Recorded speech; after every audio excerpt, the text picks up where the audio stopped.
There's something in the water. More than likely it's a log. There's always a possibility of a alligator out here. We'll get to the gator in a minute. Welcome to my last episode from this trip to Charleston, South Carolina. Over the past few weeks, I've shared with you my photographic journey in this beautiful southern city. I have also had my content on patreon.com/EWJ from this trip open to the public. I invite you to check out patreon.com/EWJ and become one of my supporters. To get the photos that are unique, you need to go to unique places and put yourself in unique positions. Today, I'm in a swamp. Hey everybody, good morning.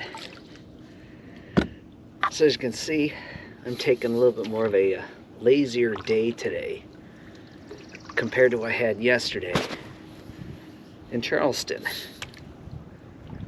So right now, I'm just taking a canoe through a swamp. Now you might be thinking, well, swamp, that's not very interesting photographically wise. Well, I can tell you that, was it a few years ago for COVID, I spent 2 afternoons at Congress National Park here in South Carolina. And much to my surprise, those images, they sell multiple times a month. So I thought I'd come out, try from a little bit different angle. Instead of photographing from the trails on the sides, I thought I'd get in the swamp. So that's where we're at right now. It's an absolutely beautiful day out here. You may be able to tell by the tone in my voice that I'm taking it easy today and enjoying this slower pace of photography. I used to paddle a canoe in the summers in Indiana. I've forgotten the simple pleasure of a quiet, gentle float through a forest-like setting.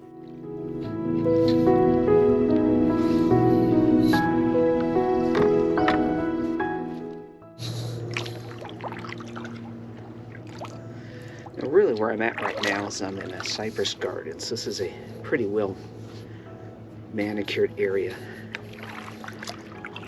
They didn't warn me about any gators or anything like that when I took the boat out.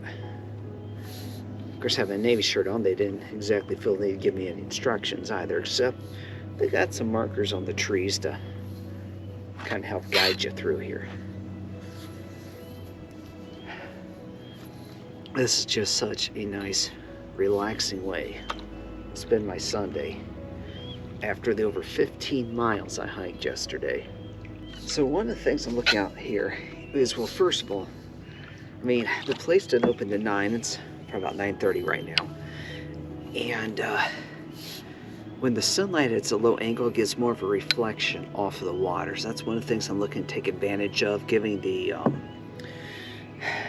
what do you call it, the gunk, the plants, the algae floating to give a little more texture to the water.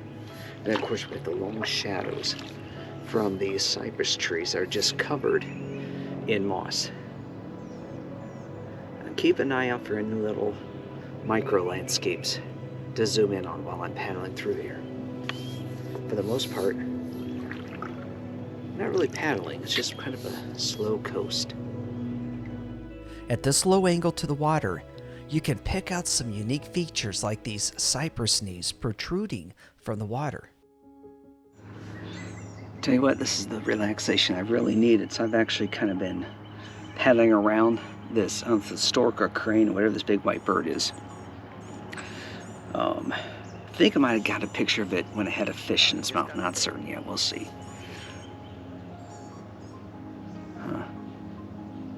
That's one of the, one of these wonderful parts about doing photography like this. I don't have anywhere to be today. This entire day's mine. I'm not rushing. I don't have a lot of places on schedule where I want to go today. So I got the time just to sit here and drift. And see what kind of images I get. Really still hoping to see an alligator though. This is a great egret. I've never seen one of these before. I love the green feathers right in front of their eyes. Generally, when photographing wildlife, you want to make sure the dominant eye is in focus. Also, you want more of the image to be open in the direction that the animal is looking, which I failed to do here. Now, these are just suggestions. I personally think that placing the bird in the middle of the photo really worked in this case. What are your thoughts? Leave me a comment below and let me know. Continuing on my lazy canoe ride through the swamp, I come across a footbridge. I did my best to line up the bridge to capture that really cool reflection in the water mirroring the bridge. Looking at it from an angle, I think it works. When I look at it dead on, I just think it's hard to look at. For some reason, that arch and its reflection is just not pleasing to the eye. It gets even worse when you zoom in.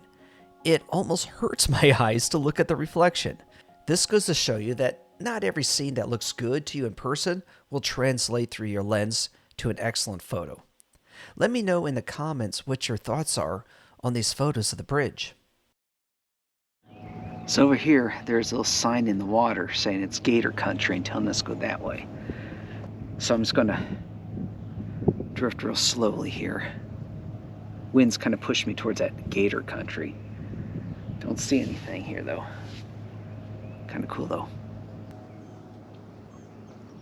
If you've never seen a gator in the water before, they sit really, really low. Their eyes, maybe their nose and their back would be above it if they're just resting. Most of their body they'll keep submerged. So I passed Gator country without a single sighting. Well, I'll find out later that I was not entirely alone out here.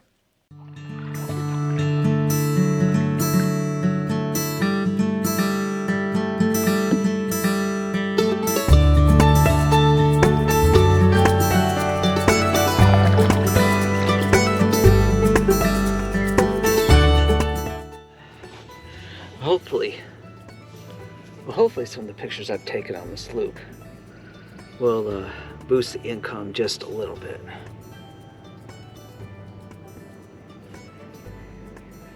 But I'm not the only person out here, and I think that might be helping keep the alligators at bay. Wow, it's really different being able to take images this close to the water because of the reflection effect. And also just coasting like this helps to really smooth out the water, give it more of that glass-like appearance. All right, little side trip. Turtle on the log. Just gonna ease my way over into a little opening here.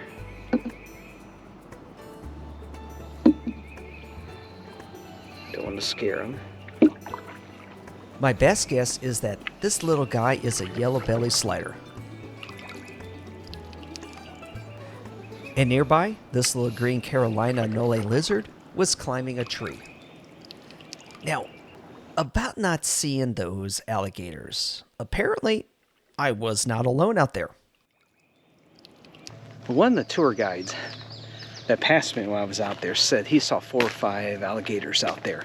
So he has a better idea what to look for than I do. So I'm gonna go on the walking trails to the part of this preserve where the canoes can't go. Let's see what we can find. So I'm struggling in this environment like I would in any other forest. Just because look at the chaos behind me here. It's just really hard to focus in on the subject. Now I was out on the canoe in the water.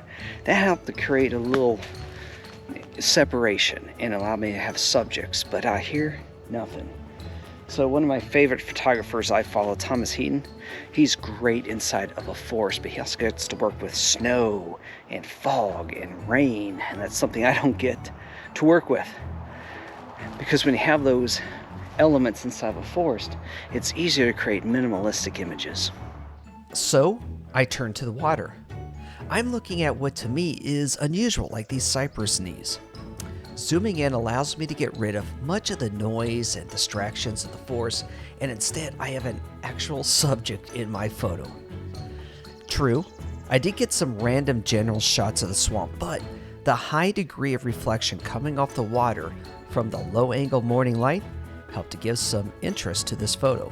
Zooming in while keeping the camera low to the ground allows you to take advantage of the reflection and create horizontal symmetry with your subject. Well, I think it's about time to call this one an episode. I am not, oh, hang on here. Well, here's something unique. A purple flower growing right out of the swamp. All right, now I'm ready to call an episode. So, didn't get the gators I was hoping for, but did get some new swamp images. Like I said, for my trip out here a couple years ago to Egret National Park, swamp images, for some reason, do sell. So hopefully I've got some good ones now to help increase that stock photography portfolio. That way I have income coming in to continue to help to pay for these trips, but need your help. Please make sure you hit that subscribe button, give this video a thumbs up, and drop a comment or two. All those help with the YouTube algorithm and says, hey YouTube, put this video out to more people so I can share this adventure with everybody. Thank you for watching. Take care.